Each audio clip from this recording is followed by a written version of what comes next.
Hello friends.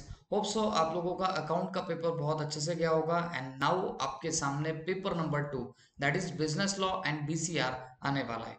Guys, इस video में हम लोग क्विकली बात करेंगे कि आपका बिजनेस लॉ का वेटेज ऑफ मार्क्स कैसे कैसे होता है और वो भी यूनिट बाय यूनिट हम लोग यहाँ पर डिस्कशन करेंगे। ओके गाइस, मैंने इस पर्टिकुलर शीट को आप देख रहे होंगे, मैंने कुछ red marks as well as कुछ ब्लू मार्क्स में मैंने यहाँ पे हाईलाइट करके रखा हुआ है कुछ यूनिट्स को। इसका मीनिंग मैं सबसे पहले आपको समझा देता हूँ। जो भी आपको रेड मार्क्स में दिखाई दे रहा होगा वो सारे के सारे यूनिट एग्जाम में हर बार पूछे गए हैं।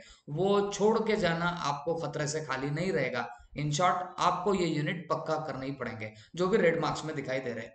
और गाइज, जो भी मैंने ब्लू मार्क किया हुआ है वो ऐसे यूनिट्स है जिनकी एग्जाम में इस बार आने की प्रोबेबिलिटी रहेगी।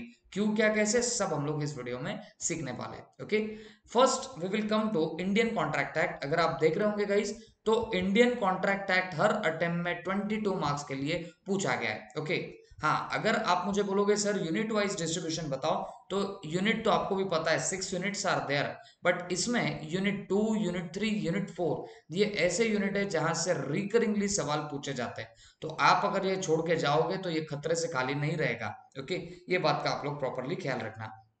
गाइज, हम लोग बात करते हैं इसी के यूनिट नंबर फर्स्ट की। यूनिट नंबर फर्स्ट कभी कभी आता तो 0 मार्क के लिए, बट कभी कभी आ जाता है तो बहुत ही बड़े वेटेज के लिए आ जाता है। तो आप चेक कर सकते हो, मई 18 में 0 मार्क, नवंबर 18 में 11 मार्क्स, मई 19, नवंबर 19, नवंबर 20 में कभी नहीं पूछा, फिर एकदम से जैन 21 में से 13 मार्क्स के लिए पूछ लिया गया है। ओके, तो गाइज ये जो पर्टिकुलर आपका यूनिट है, यूनिट नंबर 1, ये धोखादायक है। ये कभी आता तो 0, नहीं तो बहुत बड़े वेटेज को आता। बट क्योंकि अभी जनवरी 21 के अटेम्प्ट में 13 मार्क्स के लिए आके जा चुका है, तो इसकी वापस आने की प्रोबेबिलिटी बहुत अटेम्प्ट्स बाद रहेगी। ओके, तो आप इसको आपकी पढ़ाई में पीछे शिफ्ट कर सकते हो, बट यूनिट 2, यूनिट 3, यूनिट 4 आपको आपकी पढ़ाई में पहले प्लेस करना पड़ेगा, इन्हें पहले कंप्लीट करना पड़ेगा। ओके, यूनिट नंबर 5 की बात करूं तो भाई ये मस्त मौला है। मई 18 में 6 मार्क को आया, नवंबर 20 में 2 मार्क को आया, बीच में कहीं पूछा नहीं गया है। और मेरा एक अंदाजा है कि ये आगे के कल के पेपर में भी मेरे हिसाब से नहीं दिखेगा।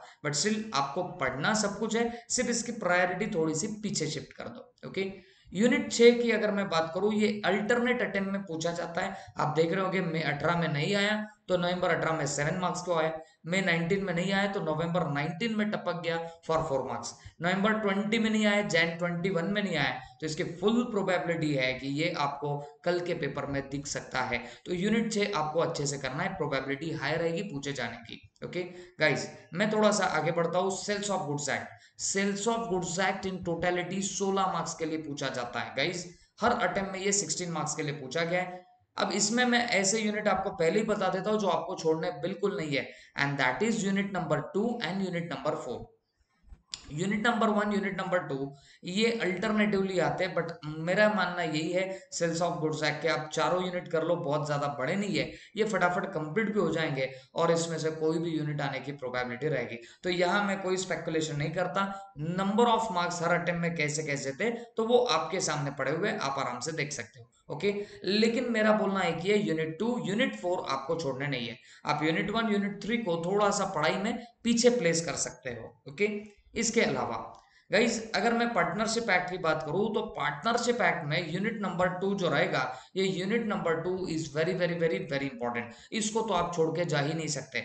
यूनिट 3 की फुल प्रोबेबिलिटी है कि इस बार अटेम्प्ट में आपको दिखेगा, बिकॉज हर अटेम्प्ट में पूछा जाता है। सिर्फ जैन 21 की अटेम्प्ट में 0 मार्क के लिए पूछा गया, तो ये जो अटेम्प्ट आएगी मेरे हिसाब से 4 मार्क का क्वेश्चन यूनिट 3 से आपको दिखेगा। और सवाल है यूनिट 1 का, तो ये कभी आता कभी नहीं आता, तो ऑलरेडी जनवरी में आके जा चुका है, तो मेरे हिसाब से इस बार कम प्रोबेबिलिटी रहेगी इसके पूछे जाने की। ओके, तो ये हुआ पार्टनरशिप जो इन टोटलिटी 16 मार्क्स के लिए पूछा जाता है। अब बात करते हैं एलएलपी की। हर अटेम्प्ट में एलएलपी 5 मार्क्स के लिए फिक्स होता है और कंपनीज एक्ट हर अटेम्प्ट में 13 मार्क्स के लिए फिक्स होता है। ओके गाइज, ये जो भी मैंने मार्क्स का डिस्ट्रीब्यूशन करके रखा हुआ हो, तो ये एक्स्ट्रा क्वेश्चंस को इंक्लूड करके दिया हो। ओके, अब बात करते हैं आपकी स्ट्रेटेजी कैसे रहेगी। ओके, तो स्ट्रेटेजी आप लोगों ने बस इतनी करनी है कि आपका जो आज की रात और कल का दिन है, मोस्टली कल के शाम 7-8 बजे तक मुझे लगता है आप सबसे पहले बिजनेस लॉ को कंप्लीट कर लो,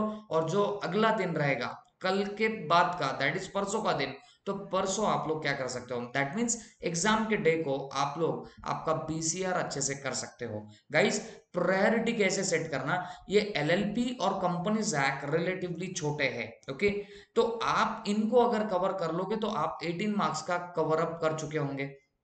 फिर आप बढ़ सकते हो आपके पार्टनरशिप में, और पार्टनरशिप में आप यूनिट 2 तो बिल्कुल मत छोड़ के जाना, यूनिट 2 अच्छे से कर लेना, ओके। और यूनिट 2 करने के बाद फिर यूनिट 1 यूनिट 3 वैसे भी छोटे हैं, आप लगा तो इनकी प्रायोरिटी पीछे शिफ्ट कर सकते हो। तो जहां जहां मैंने रेड मार्क्स करके रखे हुए गाइस, तो मेरा एक ही सजेशन रहेगा कि आप ये यूनिट्स को बिल्कुल स्किप मत करना। भले ही फिर इसके क्वेश्चन आंसर क्यों ना हो मॉड्यूल के पीछे के, उतने भी पढ़ के जाओ, बट आपको पढ़ना ही पड़ेगा। और एक वेरी इंपॉर्टेंट चीज आपसे डिस्कस करना चाहूंगा, जो भी आपको इन पर्टिकुलर रेड मार्क में मैंने जो भी आपको दिया हो, इन पर्टिकुलर यूनिट्स के मॉड्यूल में जो भी एग्जांपल्स दिए होंगे, एग्जांपल्स ढंग से पढ़ के जाना, बिकॉज उन्हीं पे केस स्टडी इंस्टीट्यूट बना के प्रेजेंट करती है। तो अकॉर्डिंगली आपकी स्टडी ऐसे होनी चाहिए। And guys, thanks for watching this video and wish you all the best for your examination. Thank you.